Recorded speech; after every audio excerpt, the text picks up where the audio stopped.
الطيبين ومن استنى بسنتهم إلى يوم الدين ثم ما بعد. So we begin as we should and as we always do with the name of Allah, the most beneficent and the especially merciful, and we ask Him and Him alone to send His peace and blessings upon our dear and beloved teacher, leader, and guide, Prophet Muhammad sallallahu alaihi wasallam, upon his pure family, his good companions, and any and all of those who would attempt to follow in their footsteps until the day that we meet our Creator.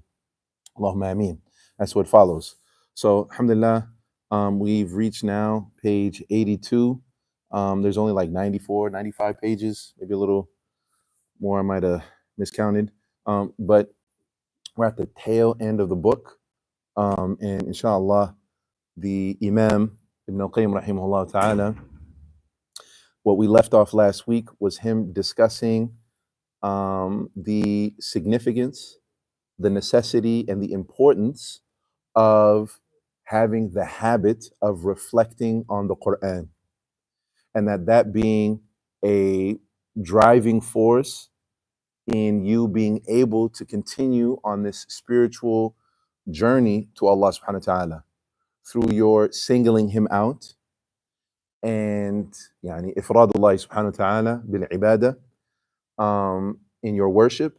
And not only this, but also you being sincere and that you purify your worship and that it's only directed to him, that there is no one else that you're thinking about, no one else that you're fasting for, fighting jihad for, struggling for, giving charity for, praying, your remembrances, yani that all of that is dedicated to God. And that is essentially, if you wanted to summarize all of Islam, that's it right there. Is that I'm here to worship Allah and that I single him out in that, and that in no way, shape, or form, not in my mind, not in my heart, do I give that to anyone else other than him. And then the way that you do that is by following the Prophet Muhammad sallallahu alaihi wasallam. And then he, in a practical exercise, shows us how we're supposed to worship Allah subhanahu wa ta'ala. And that's called ittiba, right? You following the way of the Prophet Muhammad sallallahu alaihi wasallam. You emulating, right, what he has already modeled for us. And this is yani, the way that it's done. So he essentially discusses that you're not going to be able to do that. You're not going to essentially have the drive unless you have some type of meaningful relationship with the Quran. And he discusses how important it is to go beyond a surface level understanding of the Quran, but that you, right, not simply reading tafasir, but you on your own in an engaged way are trying to delve deeper into the meanings of the Quran and what do they mean on a practical level for yourself. So that means there's going to come a point where you have to, like I said, be doing that, practicing that on your own. Yes, you're going to be reading the translation of the Quran, right? Especially if you don't speak Arabic. Yes, you're going to be reading Tafsir ibn Kathir, right? A very famous tafsir of the Quran, one of the most famous, or Tafsir al-Sa'di, Sheikh Abdul Rahman al-Sa'di, rahimahullah ta'ala, a more contemporary tafsir, but a lot of that based on the works of Sheikh al-Islam ibn Taymiyyah, Ibn Al-Qayyim, rahimahullah ta'ala, and other famous tafasir, but rendered in a way that it's easily accessible. There's not a lot of technical jargon or things like narrations of a hadith and so on. He just gets straight to the point. He's saying, okay, you have that, but there has to be, on some personal level, your own initiative, right, to be trying to connect with the Quran. And he's saying that is absolutely paramount and essential in order for you to be able to take this lifelong journey of surrendering and submitting to Allah subhanahu wa ta'ala. And what eventually happens, the idea is that what? Is that if you are engaged with the Quran on a regular, consistent basis, wa alaikum assalam wa barakatuh, what is inevitably going to happen, so long as you're genuine and sincere in that engagement with the Quran and that reflection, is that it's going to start influencing, right, the way you see things. That it's going to start becoming the perspective that you have when it comes to just your daily living. That you will end up or start to have a Quranic perspective. right? Because what's going to happen is because you're regularly engaged with these verses and they talk about something, right? Let's say, for example, dealing with tragedies, right? Allah talks about tragedies in the Quran and trauma, right? So, for example, He talks about trying and testing the believers. وَلَنَبْلُوَنَّكُمْ بِشَيْءٍ مِنَ الْخَوْفِ وَالْجُوعِ وَنَقْصٍ مِنَ الْأَمْوَالِ وَالْأَنفُسِ وَالثَّمَرَاتِ وَبَشِّرِ الصَّابِرِينَ, right? He tells the believers that what? That I shall certainly try and test them, right? With fear, right? وَالْخَوْفِ وَالْجُوعِ, with hunger. وَنَقْصٍ مِنَ الْأَمْوَالِ وَالْأَنفُسِ, and the loss of, right, wealth, and not only that, but a loss of life and other things, right? But He says, give glad tidings to those who are patient. وَبَشِّرِ الصَّابِرِينَ. So now, if you are engaged with those ayat, or a verse like that, and it tells you this is how you're supposed to deal with difficulties, hardships in your life. When you do come across difficulties and hardships, you'll connect that with those verses, and then you'll deal with them accordingly. And in this particular verse that I mentioned, He said, right, وَبَشِّرِ الصَّابِرِينَ, and give glad tidings to the patient. So you know now, all right, when these things happen in my life, I lose a loved one, right? Or I lost my job, or I need something difficult happen, that I'm supposed to be, as a believer, patient with those things. He's saying that will almost become like second nature to you if you're engaged with the Quran, that you have a Quranic perspective on how to deal with those things. Does that make sense, y'all? So this is, right, important. And then he went through practical exercise in that. And he doesn't go through breaking down actual principles like this is principle number 1. If you want to do that reflection and almost call it like personal tafsir of the Quran, but he does essentially like his own. And he goes through a set of verses that essentially tell the story in Surah Al-Dhariyat that we went through last week. Those in Surah Al-Dhariyat, which touches on Ibrahim alayhi salam, his wife, then the angels coming to visit them, and their interaction. And he broke that down, and he did so in 2 different ways. The general tafsir, which essentially you would get if you read the translation, right? Which is essentially what I'm explaining to you. He says that's the surface level. Prophet Ibrahim alayhi salam, he had some guests. They turn out to be angels. He serves them, and he gives them ijl and samin. He gave them this fat calf, right, that he essentially barbecued and served them with, right? And that he was generous to them. And then they give him and his wife glad tidings that they are going to receive a child in spite of their old age, right? And he says that's like the surface level. But then he goes on and says what? He starts pulling out, these are different things. If you took some time and reflected on those ayat, that Allah subhanahu wa ta'ala is honoring Ibrahim by mentioning how generous he was, that these angels are noble and in multiple ways, that they are noble and honored by Ibrahim alayhi salam, that they are also honored by Allah subhanahu wa ta'ala, that not only that, but etiquettes of being a good host and serving and looking after your guests, right? Those are prophetic etiquettes on how to host your guests, because the example is who? Prophet Ibrahim alayhi salam, i.e., if you're a host, then you should be following along those lines. That's even the teachings of the Prophet Muhammad sallallahu alaihi wasallam. Man kana yu'minu billahi wal yawmil akhir falyukrim dayfa, that whoever believes in Allah in the last day, that you should honor, serve, look after, right, your guests, yani host them well. And he mentions a number of other things. So I essentially stopped at him mentioning all of these different gems, you could say, that he's pulling out of these verses that may not be seen to the untrained eye or someone who doesn't take the time to be engaged with the Quran. And we stopped at affirming the attributes of Allah subhanahu wa ta'ala. And that ayah was قالوا, or أعوذ بالله من الشيطان الرجيم, قالوا كذلك قال ربك إنه هو الحكيم العليم.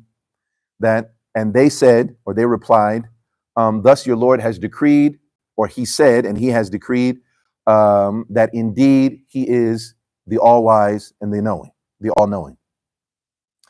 And they're responding to Ibrahim's wife after they gave her the news that you are going to have a baby. And this is from Allah subhanahu wa ta'ala. And her response is, I'm an old woman, right? How am I supposed to have a baby? That's something strange. That's something that's out of the ordinary, right? You could even say almost miraculous that she's of this, extremely old age, yet she's being told that she's going to have a baby. And her husband is also of old age, and they're being told, right? So their response is, listen, this is what Allah said. Qala rabbuki. This is what your Lord has said, right? And he's decreed, and indeed he is the all-wise and the all-knowing. And this is what we're going to pick up on on page 82, and continue from there, and then hopefully finish this chapter, inshallah ta'ala. So, Bismillah ar-Rahman ar-Rahim. قال المصنف رحمه الله نفعنا وإياه بعلمه في الدارين اللهم آمين. So now, the Shaykh, the thing that he pulls out, he says, number one is that قال ربك, your Lord said. He said it's understood from that Allah is attributed with having speech, that he has the attribute of speech, because it says قال, which means he said in the past tense, ربك, your Lord, right? So the first thing he says is what? Just from that, we infer that Allah speaks, and that's one of his attributes. The second thing is the affirmation or affirming that Allah subhanahu wa ta'ala has the attributes that he is Al-Hakim and Al-Alim. So actually, it should say that he has the name Al-Hakim and the name Al-Alim, the all-wise and the all-knowing. And as such, from that name, he has the attribute of wisdom, divine wisdom, and that he's Al-Alim, that he is all-knowing, that he's knowledgeable of all things. And he goes on to explain how all of the other attributes are implied and understood from these two names. Again, that would require somebody to sit, reflect, and think, because it's not on the apparent. It's not something that jumps out at you. That Allah is all-wise, that he's all-knowing, so he must be the ever-living, the one who is Al-Baqi, the one who is always and ever remains, the one who is Al-Qayyim, the one who is As-Sami', the one who is Al-Basir. All of those things don't jump out to you unless you are regularly engaged in looking, in reading the Quran, because a large swath of the Quran details and talks about the names and attributes of Allah subhanahu wa ta'ala. And so you'll see how they're interrelated, right? Again, if you do that. And like I said, so for example, he says, the angels' reply affirms that Allah subhanahu wa ta'ala's attributes of speech for Allah. It also affirms Allah's attribute of wisdom, right? Hikmah, and knowledge, al-ilm, which are the source of creation and decree. All of Allah subhanahu wa ta'ala's creation, as well as his decree and his law, results from his knowledge and his wisdom, right? So that being khalq, right? When you say his creation, those are also one of Allah subhanahu wa ta'ala's attributes that he creates, right? That is rooted in his knowledge. And that's also rooted in his wisdom, because he's all knowing about what he creates, and whatever he does so with wisdom, right? Allah subhanahu wa ta'ala's perfect, furthermore, knowledge and wisdom include all of Allah's other perfect attributes. Allah's perfect knowledge implies his perfect life, that he is Al-Hayy, and all that derives from it, such as the support for all of creation. If he's ever living, right, Al-Hayy, then all of the other creation that come after, they rely on him, they need him, right? So he's Al-Qayyim, that he's the support for all other creation, that he's Al-Qadir, that he is able over all things, that he is perseverance, that he's Al-Baqi, that he's all hearing, that he's all seeing. So his perfect wisdom implies also the fact that he is Al-Hakim, that Allah subhanahu wa ta'ala has divine wisdom. That also implies, you can understand from that his justice is perfect, that his will is perfect. Mercy, benevolence, generosity, and kindness, all of those are entailed in him being, right, having divine wisdom. Now, and so the point that we want to bring out from this. I'm not going to go read every single thing from this part, but to understand that the names and attributes of Allah subhanahu wa ta'ala can get very deep, and thinking and reflecting on those individually is something that is very important, because again, it's how you better understand who Allah is. It's how you better understand who your creator is. If you've ever been asked and you've ever struggled to answer, well, who is your God? Who is it that you pray to? Who's the God of the Muslims, right? It is through the names and the attributes of Allah subhanahu wa ta'ala that you can get deeper and more nuanced when answering that question. The simple question is, or the answer, is, who is Allah? Qul huwa Allahu ahad. Allah is one. Allahu samad. That all creation depend on him. The word as-samad, it means all of creation depend on him, and he's free of need from his creation. Lam yalid wa lam yulad. And he doesn't, lam yalid, he wasn't born, wa lam yulad, and he doesn't have any children. He doesn't beget nor begotten. Wa lam yakun lahu kufuwan ahad. And there's nothing comparable to him. That's a very simple, straightforward answer. But again, if you want to get more nuanced and understand other different facets of who Allah is, it's important for you to know the names and attributes of Allah subhanahu wa ta'ala. And the more you know the names and attributes of Allah subhanahu wa ta'ala, the more wholesome and meaningful and impactful your relationship will be with him. And if I'm not mistaken, I mentioned a book last week, right? The 99 names and attributes of Allah subhanahu wa ta'ala by Sheikh Abdurrahman al-Sa'di, right? That is in English, and that is a very, again, straightforward breakdown of the different names, what they imply or what they mean, and also what they imply. Because part of the benefit of knowing different names and attributes of Allah is that they oftentimes require certain actions from you. If I know this and I believe this, then this is the type of behavior that should come from me based on this name and attribute.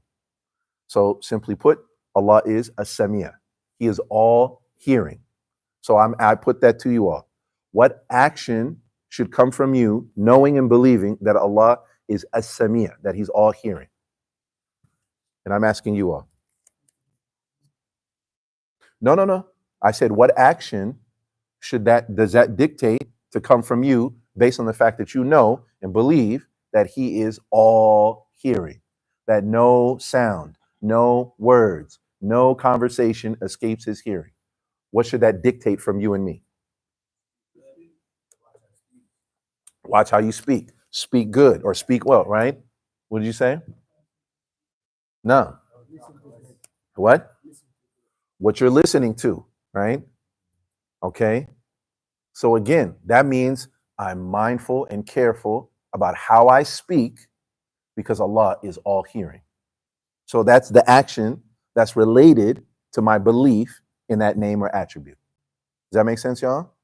طيب, let's do another one. He is al-Basir. He's all seeing. You know what? That he's all seeing. What actions would that dictate from me?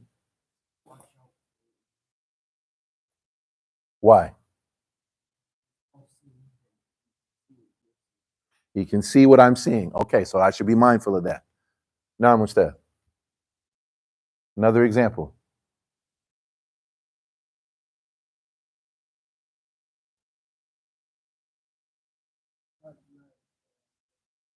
You cannot hide nothing from him. So anywhere you at, you don't look at the people, you look at that's what you. I can't hide from him no matter where I go. You can go in the basement and close the shades, close the door. You know what I'm saying? You can, no matter where you are, you're online, you're in physical space, digital, it doesn't matter, no matter where you are. أن تعبد الله كأنك تراه فإن لم تكن تراه فإنه يراك. You worship Allah as if you see him. And that is such a high level that someone is moving and operating in their daily life as if I can see God right in front of me. That's a high level. That's why that's called ihsan. That's the highest level of Islam. And the Prophet ﷺ said, فَإِن لَمْ تَكُنْ تَرَى, but if you can't get there, that's hard. We all striving and struggling, but you may not get there. But know for sure, إِنَّهُ يَرَاك. But know that Allah subhanahu wa ta'ala, He sees you. And that's how you're supposed to be moving on the daily. Right? And then you take all of the different attributes and you do the same thing, which will require on your and my part a little bit of thoughtfulness, consideration, some reflection, to think, maybe sit down, maybe write those names, and maybe have some thoughts on it. Your own personal thoughts, right?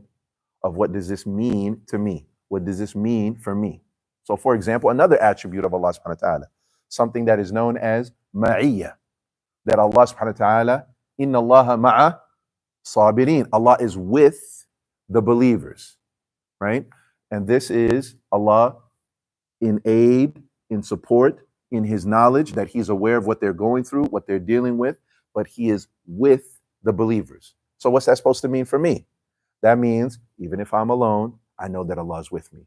Even though it seems like, my enemies or the people are against me or the challenge that's ahead of me, I feel like there's nobody who's got my back, but I know that Allah has my back. I feel that Allah is with me, that He supports me, that He will help those so long as I'm what? As long as I'm patient. And you can go on and on and on, right? طيب. So, going on though, the Shaykh, he draws out that what? That those verses in Surah Al-Dhariyat that relays that story about Prophet Ibrahim alayhi salam and his wife and the angels, that it also is evidence for proof for the day of resurrection. He says, because of the above, it's most plausible to conclude that the reason leads to the basic belief in the resurrection, and that the revelation comes with further confirmation and details of this belief. Yani that Allah subhanahu wa ta'ala, that He's all wise and that He's all knowing.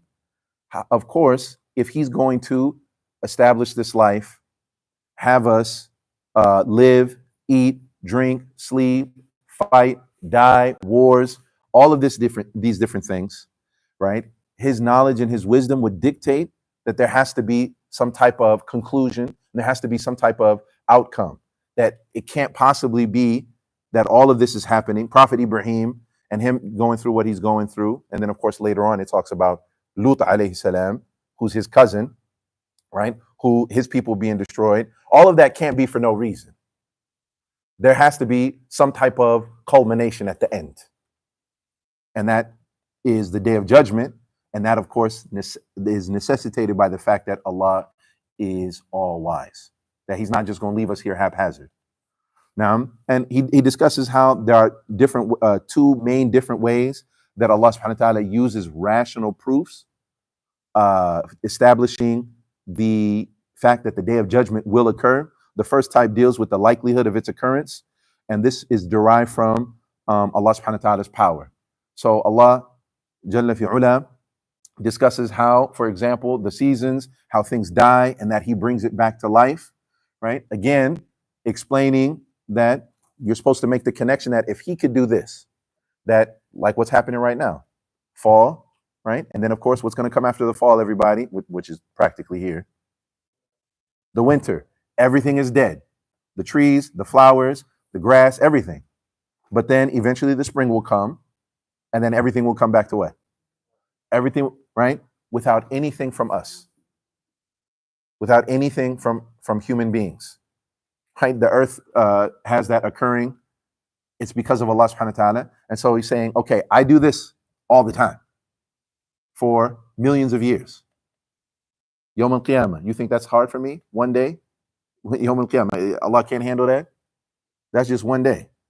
He's been bringing stuff from dead to life, life to dead for however long. Again, and this is throughout the Quran. And then the second type deals with the certainty of its occurrence, and the proofs are derived from Allah subhanahu wa ta'ala's wisdom. So he says that, and of course, if you look at something as simple as Juz Amma, right? If you look at Juz Amma, almost every other surah is talking about, in one way or another, it touches on the day of judgment, Yawm al-Qiyamah, that it's certainly for sure going to happen, right? And a part and parcel of the reason for this is because the Quraysh, right? And generally the Arabs of that time did not believe that we would be brought back to life after we died. And so a good deal of time is spent in Juz Amma talking about the resurrection and that it will happen and some of the details of what will happen. And then if you look at the next Juz Tabarak, Mulk, the same thing. And that's almost entirely just talking about the journey, yani to the hereafter, what's going to happen in the hereafter, the details and so on. But all of that is necessitated by the fact that Allah has divine wisdom. That what's happening in Palestine right now? Why, if that's for no reason, right? Then this is all futile. This is a waste of time. Them being patient, them not abandoning their faith, right? What's happening in Yemen? What's happening in Somalia? What's happening all over Africa? Racism, slavery, all of this is for no reason. That would be unfair, unjust, unwise, right? And of course, all pointing to not having wisdom if it was all for no reason. But Allah subhanahu wa ta'ala, right, has perfect justice. Now, some of that is actualized and realized here. Some of Allah subhanahu wa ta'ala's justice, but his perfect justice will be actualized and realized in the hereafter. And us believing that he has divine wisdom necessitates that we believe that there's a day of judgment. Because then otherwise it would all be for nothing. You not drinking, why not just go ahead and drink alcohol right now? Why I gotta waste my time and stop abstaining and staying away from and drugs and doing whatever I want to, however I want to, riba, etc. Why I gotta stop myself? If there's nothing after all of this. Again, that would imply what? There's no wisdom in all of this happening. So, of course, because Allah is Al-Hakim, it's proof that we, of Allah subhanahu wa ta'ala, establishing the day of judgment. And he goes into details about that, but we want to keep pushing the relationship of wisdom and knowledge to this story. So the next part he says, in conclusion, both Allah subhanahu wa ta'ala's creation and his commands result from his knowledge and wisdom. This story specifically mentions these two attributes because the people tend to be surprised to hear of a baby being born to a couple who normally cannot conceive. So he says another reason why specifically Al-Hakim and Al-Alim are mentioned, because when the mother, or rather the wife of Ibrahim alayhi salam, when she's surprised and she's shocked, what do you mean I'm about to have a baby? They're saying, listen, you may not understand why, you might even be in shock and almost disbelief, but Allah is all wise and all knowing, and he knows exactly what he's doing. In spite of the fact that you are both in old age, there's divine wisdom in both of you having this baby right now. And he says that's why Allah subhanahu wa ta'ala mentioned those two attributes to put to rest anybody who might question an elderly couple having children, at such an advanced age. And of course, it says, thus there was a need to point out that Allah subhanahu wa ta'ala knows the reason and purpose of this creation, and that this decree conforms well to his wisdom. He knows exactly what he's doing. You may not understand. I may not understand. We may not understand, a lot of different things that happen and why they are, but Allah is all wise and he knows fully well. And it's on us to trust in Allah subhanahu wa ta'ala and surrender and to submit to that. So then it goes on. Another thing, he brings out the later portion of those verses. So continuing the story about Surah Al-Dhariyat along with Ibrahim alayhi salam, and he further questions what these angels are doing here. So they say to قال فما خطبكم أيها المرسلون قالوا إنا أرسلنا إلى قوم مجرمين لنرسل عليهم حجارة من طين مسومة عند ربك للمسرفين. Right? And this is ayahs number 31 through 34, right? Where Ibrahim alayhi salam says to the angels, and what other mission do you have? Like, what other reason are you here? Y'all came to visit me.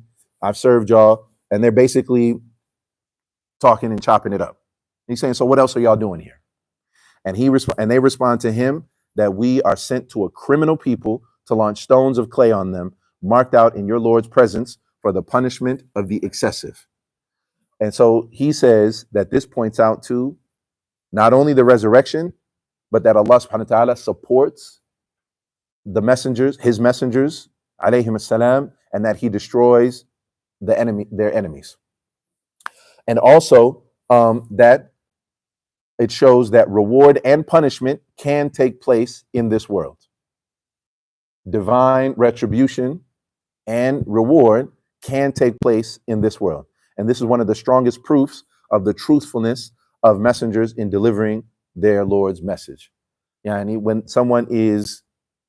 the people of Nuh alayhi salam were punished, obviously this is a tremendous proof of him being honest when he was telling his people and he was calling them, right? And now that they're seeing it, and that's a huge proof. Musa alayhi salam, when he, by the permission of Allah subhanahu wa ta'ala, parts the Red Sea, again, that miracle, right, is a tremendous proof of his truthfulness, right?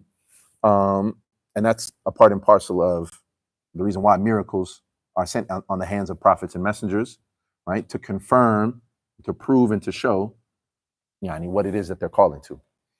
Another thing that Imam Ibn Al-Qayyim rahimahullah, he points out is the distinction between Islam and Iman. So in the next two ayahs, 35 and 36, again in Surah Al-Dhariyat, فَأَخْرَجْنَا مَنْ كَانَ فِيهَا مِنَ الْمُؤْمِنِينَ. And pay attention to that word, mu'mineen.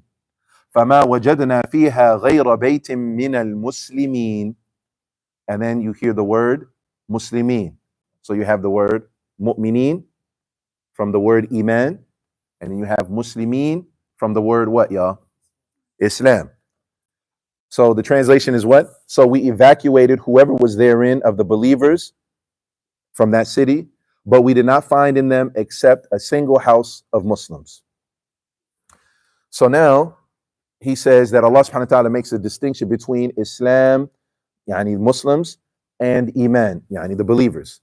And there's a subtle reason for this, dictated by the context.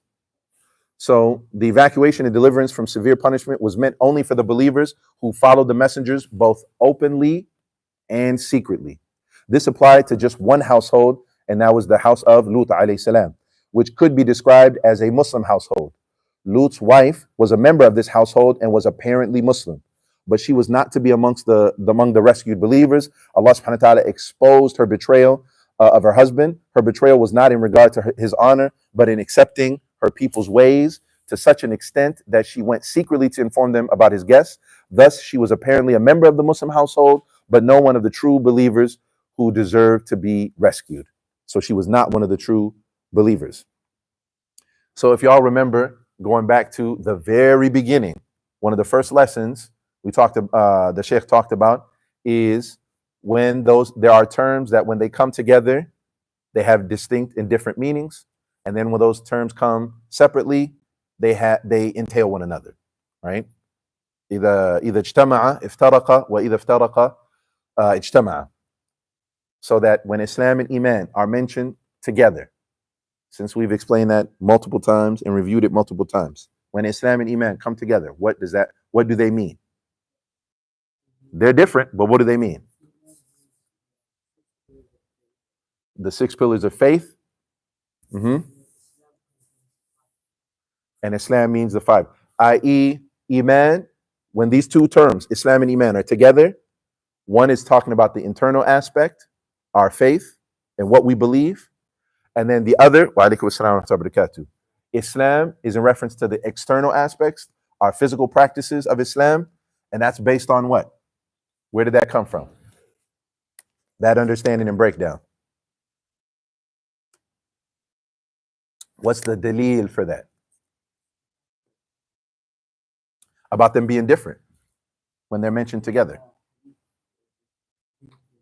The famous hadith of Jibril. When the Prophet ﷺ was asked, and he was asked, what is Islam? He said, it's this. And when he was asked, what is Iman? He said, it's this. They were mentioned at the same time, and he gave them distinct and independent meanings. All right. So now the Shaykh is essentially applying that understanding to these ayat. What is it? Allah subhanahu wa ta'ala mentioned that when they came to the punishment of Allah subhanahu wa ta'ala was coming, they evacuated the believers, the mu'minun, iman. He said, but we didn't find except a single house of Muslims. That is Islam. The house is the house of Lut alayhi salam. Everybody in the house, right? If you look on the outside, the apparent is that, oh, that's a family of what, y'all? Muslims. The apparent is they're a family of Muslims. You have a prophet who's the head of the household. You have his wife, right? And his daughters. They're Muslims. But not all of them were believers. Lut alayhi salam, he was saved. The rest of his family, they were saved. They were the believers. The one who was not saved is who? His wife. And so that's why the household is described as Muslim, because there are some Muslims or mu'minun and some Muslimun in there. Right? So now, then what does that mean about her? Why is his wife not considered one of the faithful? Why is she not considered from the mu'minun? And she's just simply included in the house of Muslims and not the mu'minun. Because when it came to homosexuality, right? When it came to homosexuality and that practice, it says that, the Shaykh, he says, Allah subhanahu wa ta'ala exposed her betrayal, that she betrayed her husband. She did not engage, right, in the practice, and she did not, but she did approve of it. This is something that clearly Allah subhanahu wa ta'ala has made haram. He made it impermissible. And of all people, her husband is the prophet of God. So she knows full and well this is something that there is no interpretation, there is no possible meanings or different understandings, right? This is simply straight from Allah subhanahu wa ta'ala on her husband's tongue. This is what Allah is saying. That's not. But she, not only was she indifferent to it, she was in support of it. And she went even further. And when these guests that came to the house of Lut alayhi salam, right, she informed them, the people of the town who used to engage in that practice, that, yo, my husband has some guests, some young, handsome men, right? Because remember, they're angels. And if you look at, for example, in Surah Yusuf, when they describe Yusuf alayhi salam, right, when the woman who was the wife of that wealthy man, right, and she basically tricks all the other ladies. Look, y'all making fun of me because I'm enamored with and I'm in love with, this guy, or not enamored, but infatuated with Yusuf alayhi salam. She says, what? All right, come over to my house and we're all going to eat. And then she has them all having like knives in their hands. So as they're cutting, when he walks in, what did they say? They say, this isn't no human being. This is a what? An angel, right? That's how handsome he was.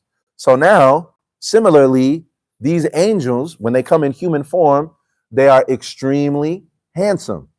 And so she goes and tells him, because she knows what they like, what they want, and she betrays him. Now, and he says that Allah subhanahu wa ta'ala exposed that. But it wasn't that she betrayed him in that she went and stepped out on her husband. Not that she cheated on him, but that she, an even worse betrayal in her faith, that she accepted and went along with and even agreed with, right, something that Allah clearly made haram. Now, the reason why I'm taking a moment to explain this, because sometimes you have Muslims who do the same thing. They'll say, for example, I don't engage in, right, homosexual practices. I'm not a part of the LGBTQIA and the rest of the alphabets, whatever it is that they're adding right now, Allahu A'lam. But they'll say what? But love is love. So what's wrong with that? What's wrong if they do what they do? They're two consenting adults, and that's, then it's okay, and it should be supported if that's what they want to do. That's exactly right what she did. Not only complicit, but that she encourages, like she supported it. You'll see people like online on social media, for example, let's say a young person, 15, 14 years old in a high school, and I used to see this, right? They'll come out, right? And they'll say that they are, right, a part of that community, or that they're transgender or whatever. And then, of course, people will say, oh, that's great. We support you. Do you live your truth or whatever? And you'll see Muslim sisters, hijab, brothers, Muslim practicing, or at least on their parent, and they supported that. And they say, oh, that's great. We support you. We stand with you in solidarity. And who cares if your family So anyways, I want to clarify, right? Not just about this matter, but about any matter that Allah subhanahu wa ta'ala clearly speaks about. Going against that places somebody on a dangerous precipice.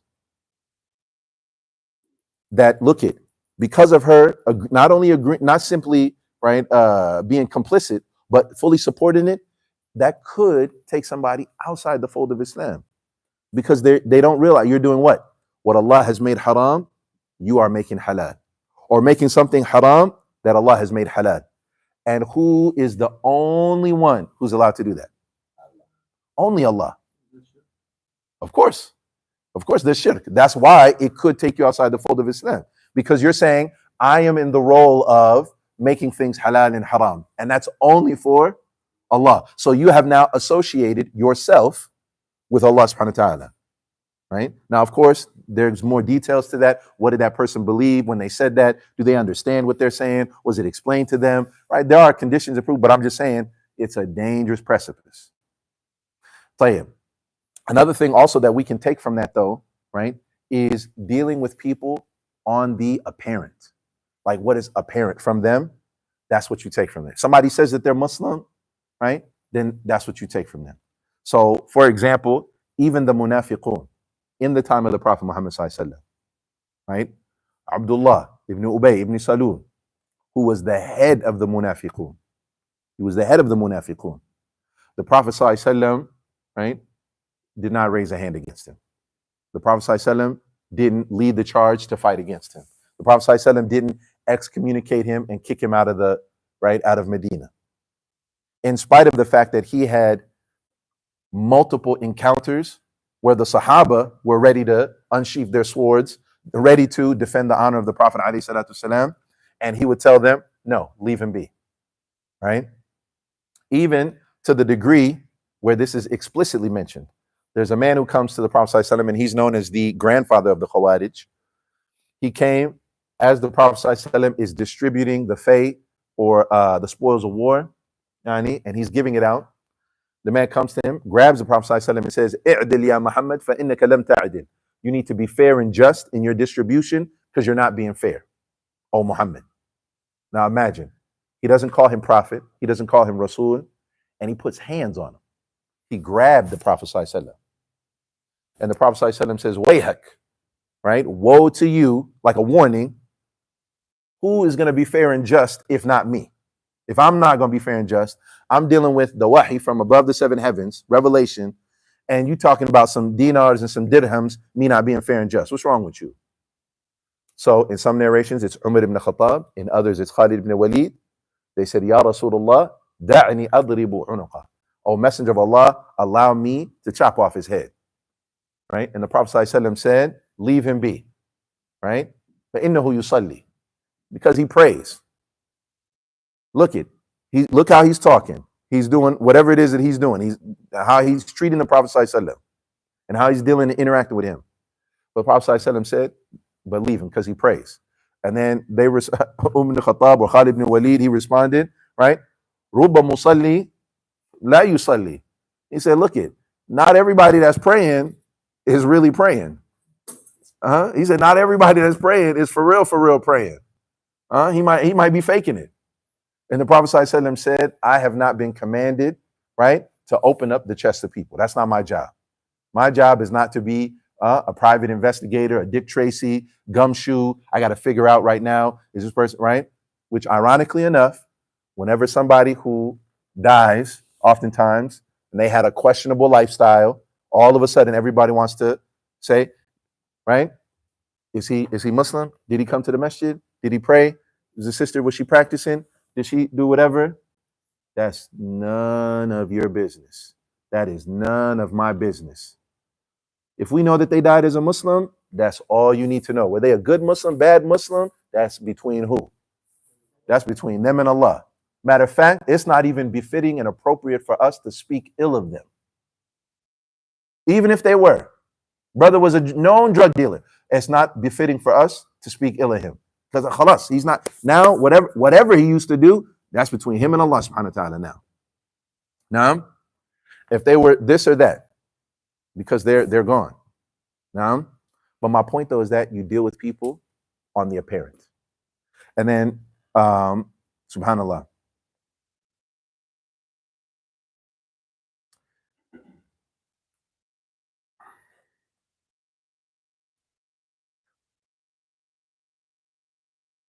So the last part here, and we'll close here because there's alhamdulillah 2 minutes, so or 1 minute, says when a person understands the meanings and implications of the Quran in the correct way, he will perceive marvels and wisdom that amaze the mind. And he will realize that it is indeed revealed by the wise and the praiseworthy. This was meant to point out and give examples as to how people vary in understanding the Quran and extracting its treasures and marvels. Indeed, the bounties are in Allah subhanahu wa ta'ala's hands, and he gives them of them to whom he wills. So this is the conclusion of that chapter, right? And now we have 1 chapter left. But I wanted to share another book that does mention specific principles when it comes to trying to have tadabbur and tafakkur with the Quran. Because you and I trying to reflect on the Quran without any guardrails can lead to coming up with, to say the least, interesting and outright erroneous tafsir of the Quran, explanations or understandings under the guise of these are my own personal reflections and gems and jewels, right, of the Quran. So an example of that happening. There was a man back in the 70s. His name was, I want to say, Rashid Khalifa, right? Who came up with a movement talking about the numerical miracles of the Quran. And in particular, No, not Rashid Khalifa, right? From Egypt. And he called it, it was the number 19. The number 19, and he built a whole movement around just this number 19. Again, off of different reflections of the Quran, but with no reference to either the classical tafsir, right? Those that are rooted in the sayings and the statements, first and foremost, of the Prophet Muhammad sallallahu alaihi wasallam, and then his companions and the scholars that followed after them. It was just his own, personal reflections. And similarly, you'll have sometimes different movements like that when it comes to the scientific miracles of the Quran, or when it comes, whatever it might be. Now, the book that I want to mention, it's called Al-Qawa'id al-Hissan li Tafsir al-Quran, which means the sound principles in explaining the Quran. Sound principles in explaining the Quran by Sheikh Abdul Rahman Sa'di or Sa'di. This book is definitely available in Arabic. I tried in earnest to find it in English, like a translation. Many of his books are translated, but definitely the Arabic is there. There's about 71 different principles that he mentions when it comes to you approaching the Quran and how you can have tadabbur and tafakkur, right, with the proper guidelines and understanding. And I'll mention one more book. Wa alaikum assalam wa barakatuh. I know I said this was the last one. There's another book by a sheikh. His name is Jamal Zarabozo, and I know that book is for sure in English, and it's called How to Approach and Understand the Quran. How to approach and understand the Quran. وصلى الله وسلم على نبينا محمد وعلى آله وصحبه أجمعين وآخر دعوانا الحمد لله رب العالمين. No. We flipped it for you, inshallah, this time. Sheikh, do you want to stop it, inshallah? No, وإياك وأحسن إليكم إن شاء الله.